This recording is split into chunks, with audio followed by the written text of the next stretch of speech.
Өзіне қосамыз. Неше сан ойлаймыз? Бірден 9-ға дейінгі аралықтан бір сан ойлайсыз. Сергіту сәті ма? Иә, сергіту сәтінде. Шыққан санды 3-ке көбейтеміз. Көбейттік па? Енді басында ойлаған санға бөлеміз. Бөлдік па? Енді ол санға 1-ді қосамыз. Жауабы 7 шығады. 7 шықты ма? Дұрыс па? Шығады дегенде осы.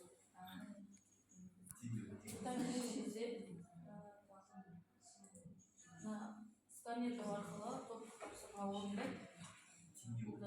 Бұл программасын қолдана отырып, платформасын қолдана отырып жасадық. Барлықтарын қолданып жүргенде бірінші ашты. Ары қарай оқушыларға рефлексия, тикток әдісі арқылы сосын ары үй тапсырмасы. Осымен біздің оқушылар сканерлеп жауаптарын